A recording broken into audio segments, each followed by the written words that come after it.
उत्तम त्याग धर्म जो बैराग की ओर ले जाने वाला धर्म है, उत्तम त्याग धर्म जो हमें बैराग की ओर ले जाने वाला धर्म है। त्याग, ख्याल करो त्याग में क्या क्या नहीं छिपा है। जैसे ही मन में, मनस पटल में त्याग आता है तो छोड़ने का भाव अपने आप आ जाता है। त्याग का मतलब संग्रह नहीं है, त्याग का मतलब है छोड़ना। और हमारे जीवन में हम बाहर की वस्तुएं बहुत बार छोड़ते हैं, लेकिन अभी अंदर से छूटा कि नहीं छूटा उससे भी ख्याल करना है। आचार्य हमारी सर्वार्थ सिद्धि के अंदर पुष्पा स्वामी आदि कहते हैं, संयस्ता योगम ज्ञानादि दानम त्यागा। संयत की योग ज्ञान आदि दान करना त्याग है। मूलाचार्य में आचार्य वट्टेकर स्वामी कहते हैं, संयतस्य योग ज्ञानादि दानम त्यागा। दोनों की बात सर्वार्थ सिद्धि की और मूलाचार्य की एक ही बात है। हमारे जीवन में गृहस्थों के लिए भी एक आप लोग पढ़ते हैं, स्वार्थ त्याग की कठिन तपस्या बिना खेद जो करते हैं, ऐसे ज्ञानी साधु जगत के दुख समूह को हरते हैं, है ना। तो विचार करना आज हमें किस त्याग की बात करना है। पहले ये समझ लें त्याग और दान दोनों में क्या अंतर है। त्याग धर्म है, दान पुण्य है। दान कोई धर्म नहीं है, दान तो पुण्य है और त्याग एक धर्म है। त्याग मतलब जो हमने दान किया है उसके स्वार्थ का भी त्याग कर देना। आप विचार करना, आज यहां इतने सारे बच्चियां भी आके बैठी हैं, आज रविवार है तो इनको भी उत्तम त्याग का, धर्म का पुण्य लाभ मिलने वाला है। और इतने सारे सद श्रावक बैठे हैं, तो त्याग को और दान को समझना। जो वस्तु प्रिय होती है ना, प्रिय वस्तु होती है उसका त्याग किया जाता है, और अप्रिय वस्तु होती है उसका दान किया जाता है। मतलब जो हमें पसंद नहीं, जो हमारे काम में आने वाली वस्तु नहीं है उसका दान, और जो वस्तु हमारे काम में आने वाली है उसका त्याग। कैसे करोगी आप? ख्याल करना, कैसे समझोगे इसको? धन, पैसा, दौलत ये सब तुम दान करते हो, लेकिन कसाय का त्याग करते हो। कसाय का दान होता है क्या? कसाय का त्याग कर सकते हो, लोभ का त्याग कर सकते हो, मान का त्याग कर सकते हो। धन का दान होता है और लोभ का त्याग होता है ना। आप विचार करके रखना, हमारी जो वस्तुएं हैं हमें किसका दान करना है और किसका त्याग करना है, ये हमारे जीवन में जरूर आना चाहिए। त्याग और दान दोनों को समझना। दान हमारे यहां 4 प्रकार के कहे। कौन कौन से दान? आहार दान, औषध दान, शास्त्र दान और अभय दान। चारों दान मंदिर में गोलक रखी है, उसमें लिखा है आहार दान, औषध दान, शास्त्र दान, अभय दान। लेकिन समझो तो ये 4 प्रकार के जो दान किए गए हैं वो उनका महत्व क्या है? कर क्यों रहे हैं हम दान? लेकिन गोलक में डाल दिया तो हो गया दान? नहीं। सबसे पहले आहार दान को समझो। जो आप मंदिर में पैसा गोलक में डाल रहे हो आहार दान के लिए, आप समझ के रखना जितने भी आहार दान, वैसे तो साधुओं को आवश्यकता नहीं रहती है, लेकिन फिर भी कभी आहार विहार में समाज जब कराती है तो उन पैसों का सदुपयोग कर लेती है। सद श्रावक मिल जाते हैं तो वो संघपति बनकर साधुओं के लंबे लंबे विहार करा देते हैं। बड़े बड़े विहार आचार्य शांति सागर जी महाराज जब दक्षिण से उत्तर में आए तो विचार करके रखना, सद श्रावकों ने उनको दक्षिण से उत्तर की ओर लाने में संघपति बनकर विहार करा दिया। और कितने तीर्थों की यात्रा कराई, सबका पुण्य वो संपत्ति लूट ली। आचार्य कहते हैं कि हमारे विमल सागर जी महाराज, उनका वैसे हम जब नाम सुनते थे तो यहाँ का एक ही नाम आता था, दीमापुर का। आचार्य विमल सागर जी के महाराज के संगपति बनकर उन्होंने दीमापुर का नाम बहुत ऊंचा किया। कौन का नाम आता था? पन्नालाल जी सेठी। विचार करना, आचार्य विमल सागर जी महाराज नहीं हैं, लेकिन आज भी अगर पन्नालाल जी सेठी का नाम अगर उनके संपत्ति बनने में आता हो तो कोई आश्चर्य की बात नहीं है। वो सेठी परिवार कितना धन, जिनने दादा गुरु विमल सागर जी का, आप विचार करके रखना। ऐसे ऐसे बिहार आचार्य शांति सागर जी की पुस्तक में हम पढ़ते हैं कि उनका जो बिहार कराया था, उनका नाम स्वर्ण अक्षरों में लिख गया। कभी जीवन काल में परिवार को, बच्चों को, व्यापार को, हमें रिश्तेदारों को बहुत यात्राएं कराई, बहुत जगह ले गए, बहुत जगह घुमाया फिराया, लेकिन कभी जीवन काल में ऐसा पुण्य अर्जन करना कि हमारे जीवन में मैं किसी साधु का संगपति बनकर उन्हें तीर्थों की यात्रा करा दूं, उन्हें तीर्थों की वंदना करा दूं, उससे बड़ा पुण्य तुम्हारे जीवन में आ नहीं सकता। कभी बनना, यथाशक्ति बनना, जरूरी नहीं है कि हमें पूर्ण रूप से बनना, इतना ही संगपति बन जाना। महाराज, वैसे तो महाराज को जो व्यवस्थापक होते, महाराज को कभी कोई जरूरत नहीं है, लेकिन जो व्यवस्थापक होते कि हमें महाराज के आहार विहार का संगपति बनने का सौभाग्य दे देना, मुझे महाराज का आहार में हम इस प्रकार से पुण्य अर्जन करना चाहते हैं। बड़े पुण्यशाली होंगे वो परिवार जो कभी किसी साधु से जुड़कर 100 किलोमीटर का विहार, 500 किलोमीटर का विहार या इस तीर्थ की वंदना या उस तीर्थ की वंदना कराने का सौभाग्य लेते हैं। सबसे पहले आहार दान हमारे यहाँ आता है। आप विचार करना, जैसे ही तुमने साधु के कर पात्र में आहार दिया, आहार देते ही तुम्हारे जीवन का वो पुण्य अर्जन हो गया। आहार देते ही जीवन का वो पुण्य अर्जन हो गया। अब तुम्हारे घर में कभी भी अनाज की कमी पड़ने वाली नहीं, कभी भी तुम्हारे घर में कोई भूखा नहीं सोएगा। ख्याल करो, नारायण श्री कृष्ण की ओर याद करो। नारायण श्री कृष्ण किसी के घर दावत करने गए, बहुत से लोग आ गए उसके यहाँ दावत में, उसके घर में कुछ भी नहीं बचा। 3 दाने थे चावल के, और 3 दाने चावल के नारायण श्री कृष्ण को दे दिए कि भगवान मेरे पास इतना ही बचा है, इतने लोगों को भोजन कैसे कराऊंगा। नारायण श्री कृष्ण ने कहा चिंता मत करो, तुम्हारे पास जो है ना वो तुमने दे दिया, बस तुम्हारा काम हो गया। पहला दाना जैसे ही नारायण श्री कृष्ण मुख में रखते हैं, कहते हैं कि अधोलोक के जितने प्राणी थे सब तृप्त हो गए।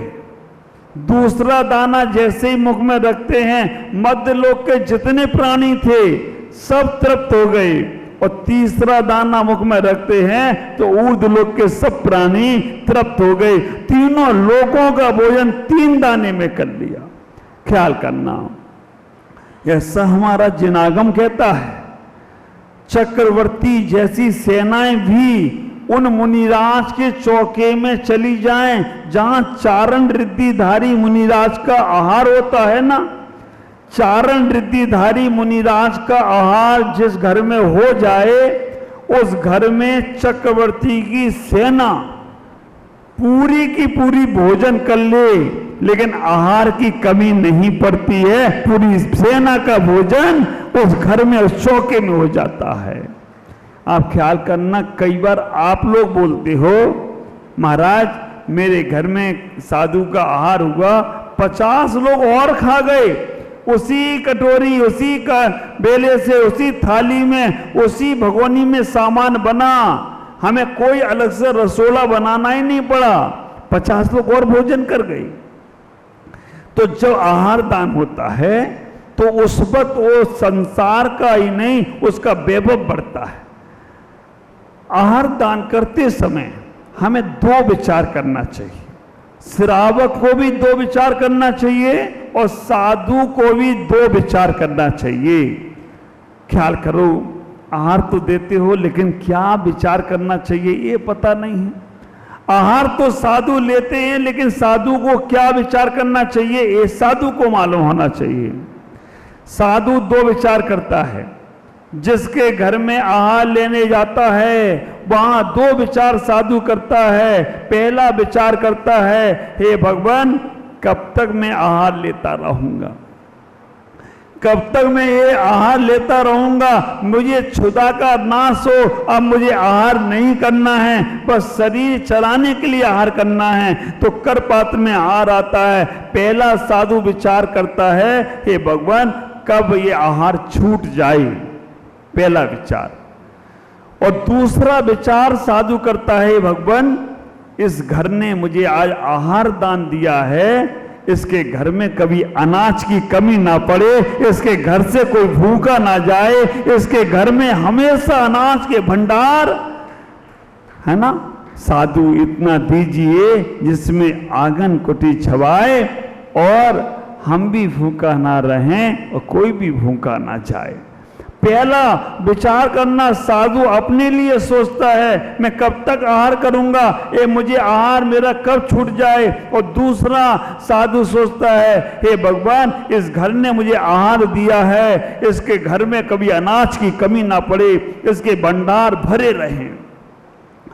क्योंकि पापियों को धन देने से फायदा क्या, निकालेगा ही नहीं, बैंक में धरा रहेगा, तो उसको दिलवाने से कोई फायदा नहीं है। पुण्य आत्मा के भंडार भरे रहेंगे तो हमेशा वो देता रहेगा, देता रहेगा तो हमेशा उसका भंडार भरा रहेगा। ख्याल करके रखना, दोगे नहीं तो लोगे नहीं, देना तो पड़ेगा।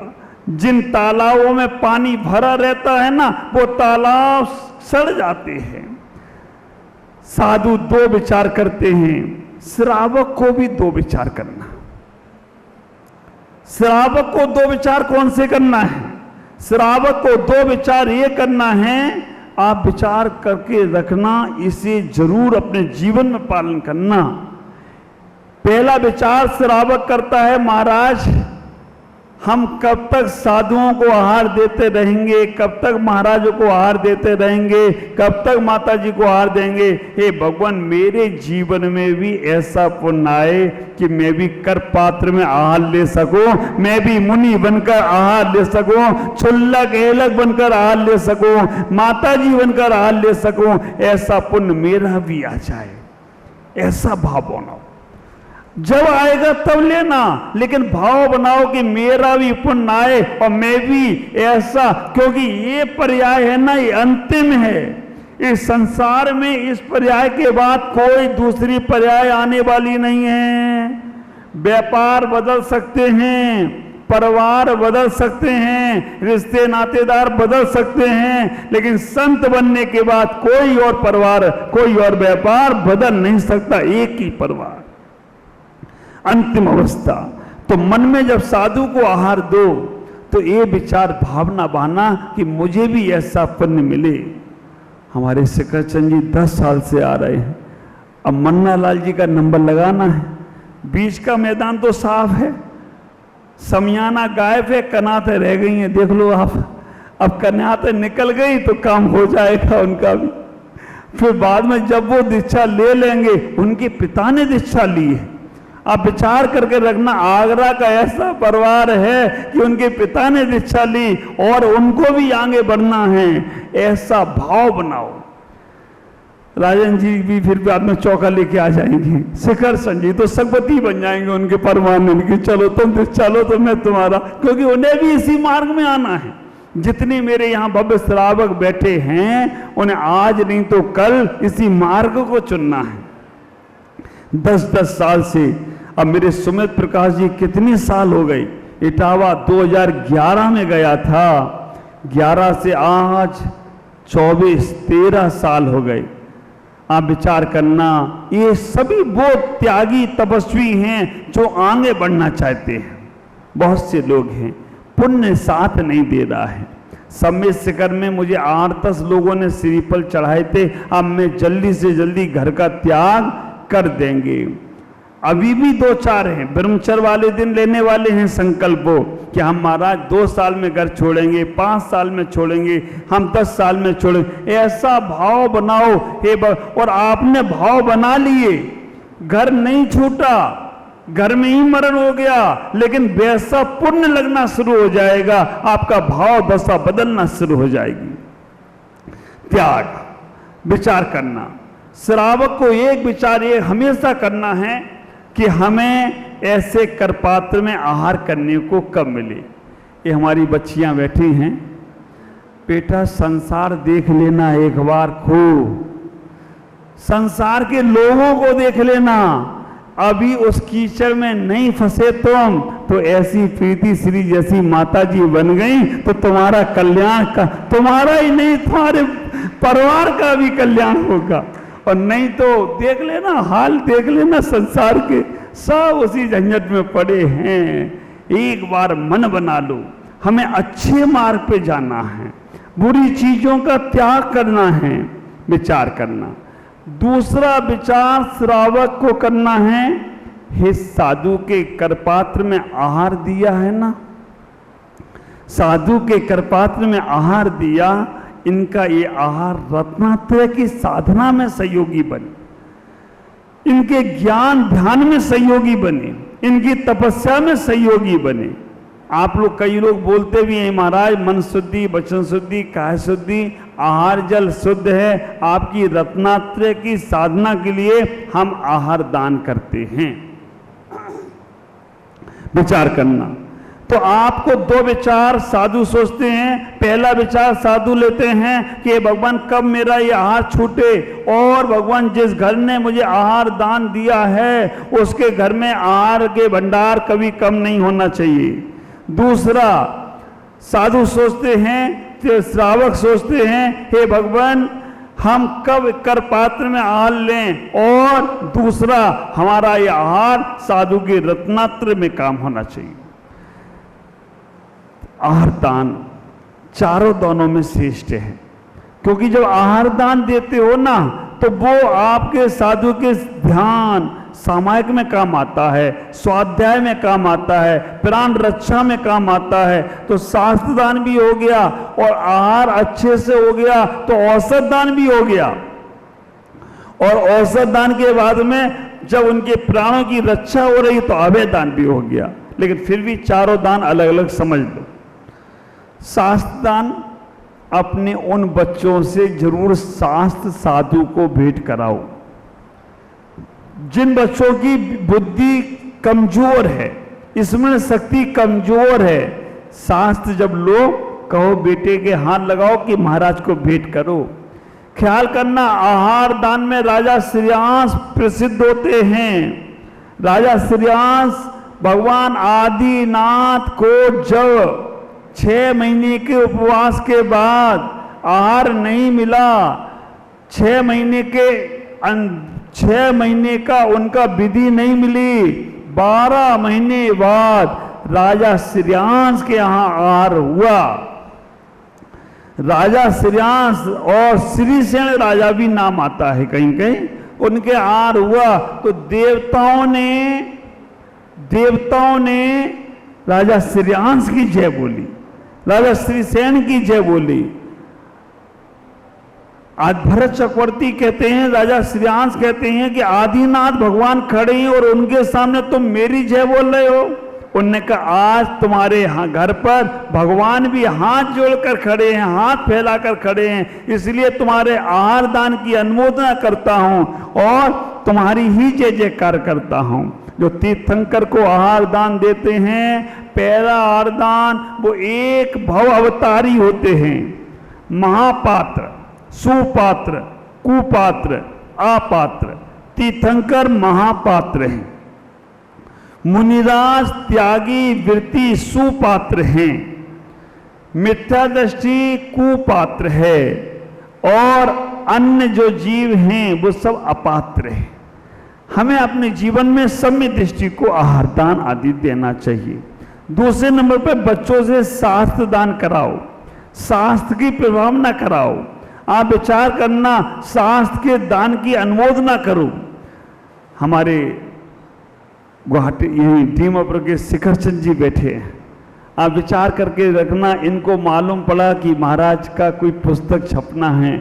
मैंने तो नहीं बोला, लेकिन जैसे ही इनको मालूम पड़ा, इनने कहा महाराज एक सौभाग्य मुझे मेरे बच्चों के लिए दे दो, मेरे को ऐसा पुण्य हमें दे दो कि कोई ग्रंथ हमें आपका प्रकाशित कर दो जिससे मेरा ज्ञान दान हो जाए। ख्याल करना, एक अक्षर भी पढ़कर किसी को उससे वैराग हो गया, मन में भाव अच्छा आ गया, उसका पुण्य श्रेय ये हमारे दीमापुर के शिखर चंद जी को चला जाए तो कोई आश्चर्य की बात नहीं होगी। भावना, आज शाम को संभावित इनका सम्मान करा देना। ख्याल करना, अगर तुम्हारे जीवन में कभी शास्त्र दान करने का मौका मिल जाए, ये मत सोचना पुस्तकें पढ़ता ही कौन है, आजकल तो मोबाइल का जमाना है, नेट का जमाना है। हमारे बड़े बुजुर्गों को नेट चलाना नहीं आता है। हमारे बड़े बुजुर्ग ग्रंथ से ही पढ़ते हैं, पुस्तक से ही पढ़ते हैं। और मोबाइल का जमाना तो ऐसा जमाना है, चले तो चांद तक और ना चली तो शाम तक। कब नेट चला गया, बैठे रहे ऐसे तो घुमाते रहते मोबाइल वाले, नेट मिल जाए, नेट मिल जाए। आप विचार करके रखना, लेकिन पुस्तक तुम्हारे हाथ में है, सामने है, तो वो पढ़ने में काम में आएगी। अब आरदान, शास्त्रदान कोंडेज ग्वाला ने किया। ग्वाला जंगल में गाय चराने गया, वहां ग्रंथ उसे मिल गया और वो ग्रंथ एक मुनिराज को भेंट कर दिया। विचार करना, मुनिराज को ग्रंथ दे दिया, मेरे पढ़ने में नहीं आ रहा है, आप समझो।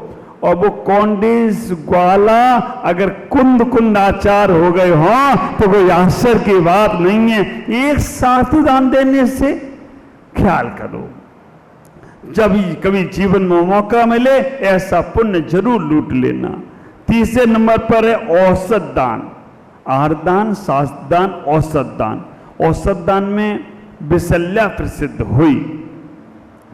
कहते हैं कि औसत दान, साधुओं को तो वैसे बीमार होना ही नहीं है, होते भी नहीं है।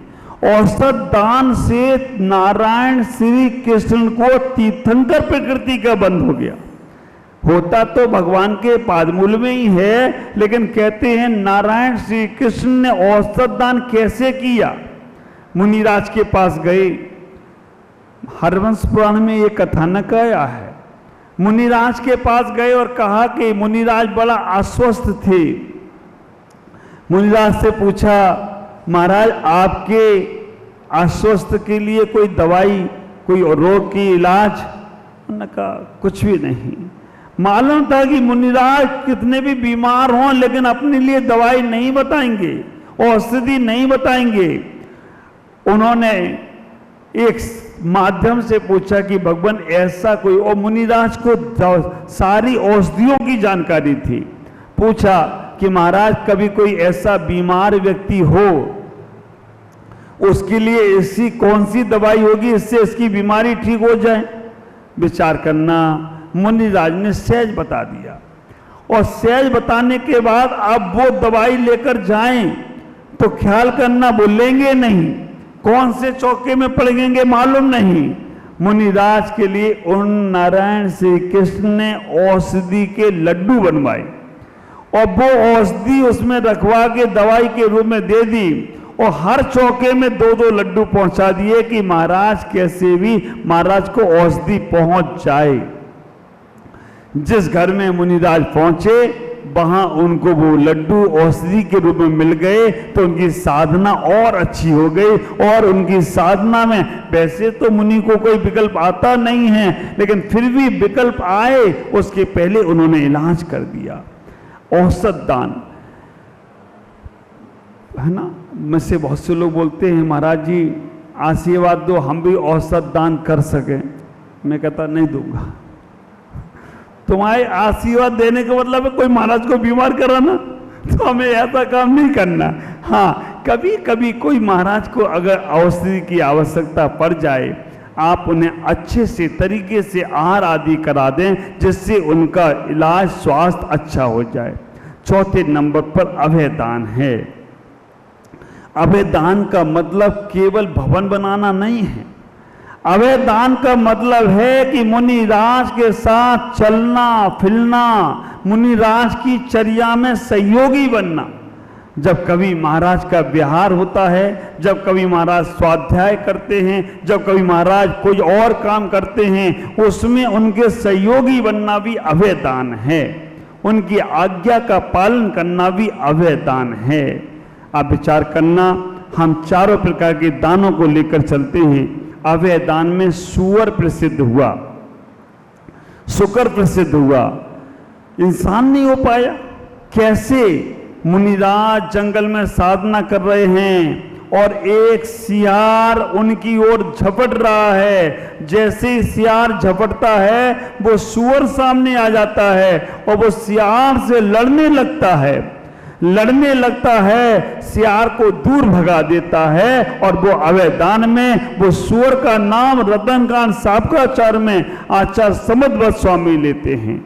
विचार करो, हमें अपने जीवन में दान तो करना चाहिए, लेकिन दान के बाद नाम की चाह नहीं रखना चाहिए। स्वार्थ त्याग की कठिन तपस्या, दान के बाद जो तुम्हें उसके नाम की भी चाह खत्म हो गई, वो तुम्हारा त्याग हो गया।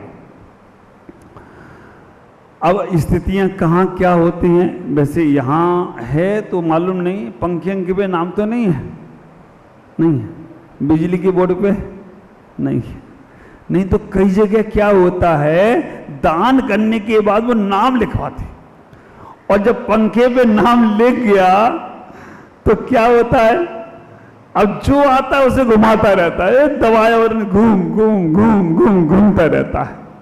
आप विचार करना, कई जगह तो जब तुम सोनागिर में जाओ या और कहीं जहां परिक्रमा बनी है, तो सीढ़ियों पे नाम लिखा देते। अब जो सीढ़ियों पर परिक्रमा में नाम लिखा है तो हर कोई पैर मार के जा रहा है, चल ले पैर खा। आप विचार करना, तुमने लात खाने के लिए नाम लिखाया था। ख्याल करो, हमें अपने जीवन में नाम की चाह नहीं रखना, लेकिन नाम के बिना दान होता नहीं है। नाम की चाह नहीं रखना, नाम लिख जाए तो बहुत अच्छी बात है, नहीं लिखे तो हमें दान कैसे करना है, किसान की भांति करना है। ख्याल करके रखना, किसान होता है ना, किसान अपने कहते हैं, किसान जो करता है वो अपने जीवन में ऐसा करता है कि बीजों को बो देता है। किसान बीज को जमीन के अंदर बो देता है, ऊपर नहीं उछालता है, और जैसे ही जमीन में बो देता है, जब वो फसल अच्छी आती है ना, तो हरी भरी हो। और अगर किसान बीज को ऊपर बो देना तो विचार करके रखना, वो फसल अच्छी आने वाली नहीं है। इसलिए हमें अपने जीवन में जो दान करना है, उस दान के मतलब को हमें नाम की चाह नहीं रखना। नाम तो अपने आप होगा, जब तुम करोगे तो अपने आप नाम होगा। और हम जब नाम की चाह से करेंगे और नाम नहीं हुआ तो हमारा मन खराब होगा। ये हाथ से दान दो, इस हाथ को पता भी ना चले, ऐसा दान बड़ा पुण्यकारी होता है। लेकिन अगर कहीं कोई साधु तुम्हारा नाम लिखाए तो मना भी मत करना। दान के लिए, नाम के लिए दान नहीं देना, दान के लिए दान देना। लेकिन कहीं कोई नाम लिखाता है तो तुम्हारे पूर्वजों की याद दिलाता है। पूर्वजों की याद दिलाने के लिए नाम लिखा रहा है, तो तुम्हें भी हमेशा रहता है कि हमें भी ऐसे संस्कार रहना चाहिए। लेकिन अब कई बार कई जगह ऐसी जगह नाम लिख जाते हैं कि जिनको हम बार बार वही नाम हमारी नजर में आते हैं, है ना। अब कई बार होता है, वेदी में नाम लिखता है, ऊपर भगवान का नाम और नीचे उनका नाम। भगवान का नाम मिट गया और केवल उनका ही नाम रह गया, तो जो हमारे बच्चे रहेंगे ना, उन्हें तो मालूम नहीं भगवान के नाम, तो वो जब अर्घ चढ़ाएंगे ना, तो फलाने चंद ने फलाने चंद की स्मृति में अर्घ निपामती स्वाहा, मम्मी ने तो बोला था कि वहां पे नाम लिखा होगा, उनको भगवान को अर्घ चढ़ा के आ जाना, तो वो नाम वहां पे भगवान को तो चढ़ना, बस उनको ही नाम अर्घ चढ़ना शुरू हो जाता है। ख्याल करके रखना, हमें साइड में नाम लिखवा देना चाहिए। अभी मैं गुवाहाटी में था, सूर्या पहाड़ पे जो वेदी के नाम लेके गई, हमारी छवि भैया की वेदी है, मैंने उस पर पूरा नाम लिखवाया, तो वेदी के नीचे नाम लिखवा दिया। वेदी जहां पर हम सामग्री चढ़ाते हैं, कितना पुण्य हो गया। अब वो सामग्री चढ़ तो रही भगवान को, लेकिन तुम्हारे नाम पे चढ़ रही है, जो तुम्हारा पैर नहीं पड़ रही, वो तुम्हारे नाम पे सामग्री वहां लिखा हुआ है वेदी के ऊपर। मैं सूर्यपाल में सब जगह एक भी वहां पर नहीं लिख पाया। ख्याल करना, हमारे अपने जीवन में उस पुण्य को इकट्ठा करना है तो दान की 4 गति हैं, 3 गति हैं पैसे की। हमारे आचार्य कहते हैं, दुर्जेने सुरक्षेणे धनस्वेणे धनाधना स्वस्था मन्यो जना कोपी ज्वारवा नव ज्वरवा न्यो सर्वसा। धन की 3 ही गति हैं। कौन कौन सी 3 गति? नाश, भोग और दान। अगर तुमने दान कर दिया, दे दिया सो ले लिया, खा लिया सो पा लिया, छोड़ दिया तो सर फोड़ दिया। विचार करना, अगर तुमने जो दे दिया वो ही साथ में जाएगा। एक आदमी सोचा कि हम यहां की करेंसी लेकर स्वर्ग में चले जाएं। अरे यहां की करेंसी तुम्हारी श्रीलंका में नहीं चलती है।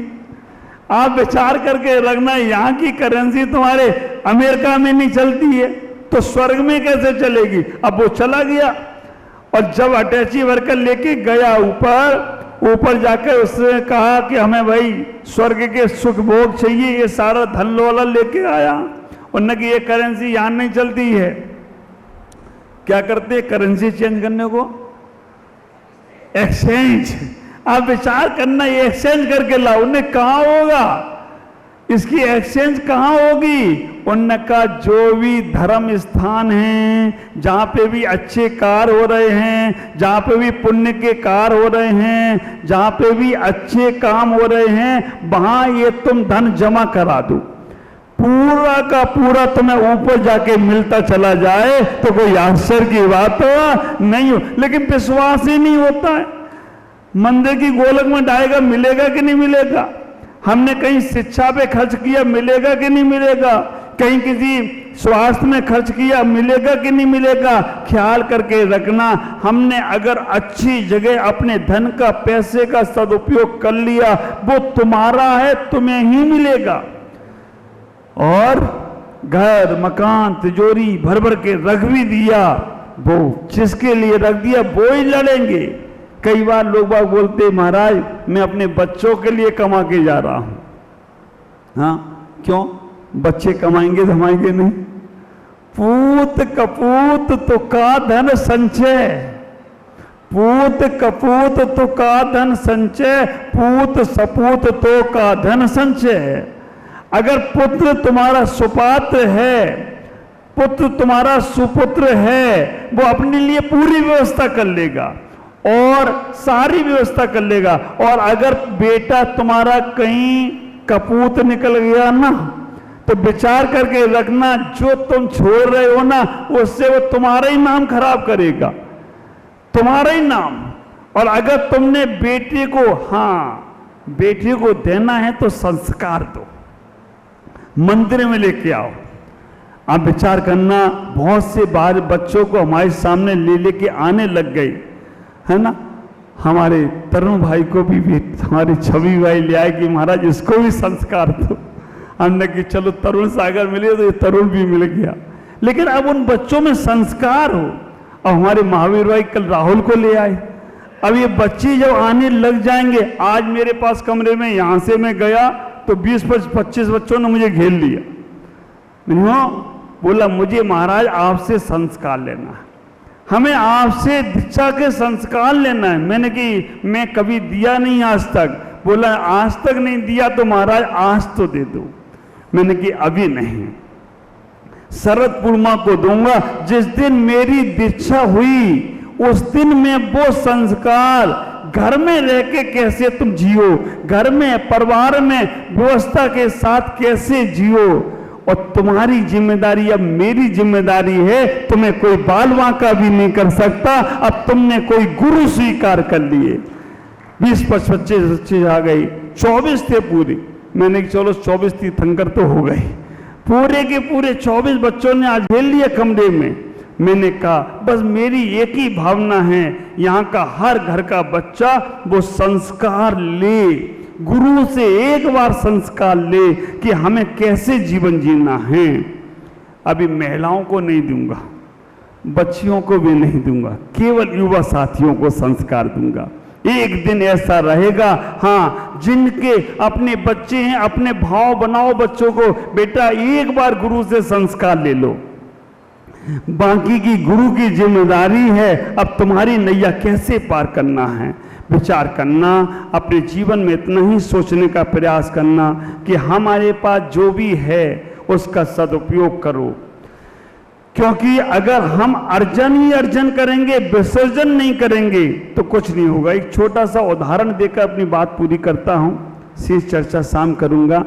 एक भिखारी सुबह सुबह से भीख लेने के लिए निकला, भीख लेने के लिए निकला, उसकी झोली में थोड़े चावल थे। ये भिखारी बड़े राजनीतिक होते हैं, उन्हें मालूम है कि अगर हमारी खाली झोली होगी तो हमें कुछ नहीं देगा कोई, इसलिए झोली में वो कुछ रख लेते हैं। समय शिखर में जाते हो देखा होगा, भिखारी की नीचे वो लगी है, बिछा हुआ है कपड़ा, कोई भी भिखारी का नीचे का कपड़ा खाली नहीं होगा। और वो भी इतनी राजनीतिक, देखते सेठ जी अच्छे वाले आ रहे, वो 100 रुपए का नोट रख देगा वहां पर, 100 का पड़ा होगा तो 100 का ही डालेगा, बड़ा सिक्के पड़े होंगे तो सिक्का डालेगा। उसने भी थोड़े चावल ले लिए कि आज मेरी झोली में कोई होगा तो कुछ देगा। आगे बढ़ा, सम्राट को स्वप्न आया, सम्राट तुम्हारे राज पर आक्रमण होने वाला है, तुम्हारे राज पर आक्रमण होने वाला है और आज तुम्हें किसी से कुछ मांगना है। अगर उसने तुम्हें कुछ दे दिया तो तुम्हारे राज पर आक्रमण नहीं होगा, नहीं तो तुम्हारे राज पर आक्रमण हो जाएगा। जिसने सब कभी मांगा ही नहीं, हमेशा दिया है, उसे मांगने में बहुत मुश्किल होता है।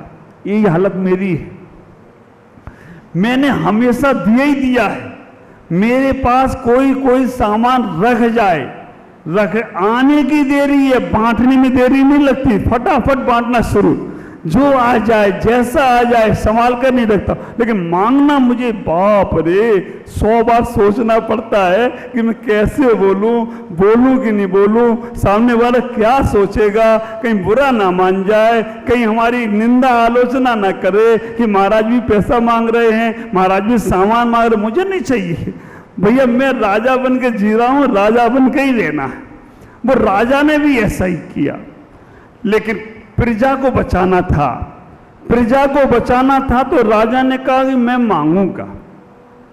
राजा रथ से चला, सामने से भिखारी आया, भिखारी जैसे ही पहुंचा राजा के सामने, भिखारी ने सोचा आज तो मेरी किस्मत खुल गई, आज तो सामने साक्षात राजा है जिससे जो मांगेंगे सब मिल जाएगा।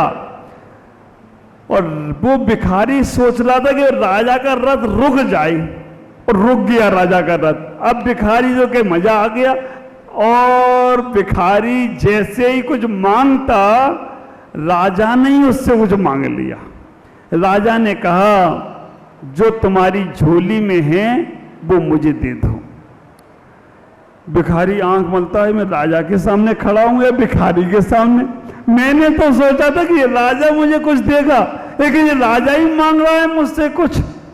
अचानक इतनी घटना घटती है, भिखारी मुट्ठी भरता है राजा को देने के लिए, लेकिन राजा कहता है जल्दी करो ना, इतनी देर, जिसने दिया ही नहीं वो देगा कैसे? मुट्ठी खुल जाती थी नीचे। राजा ने कहा देर मत करो, भिखारी ने मुट्ठी भरी और राजा की झोली में डाला तो केवल 3 दाने दे पाया, बाकी मुट्ठी खुल गई। 3 दाने राजा की झोली में गया।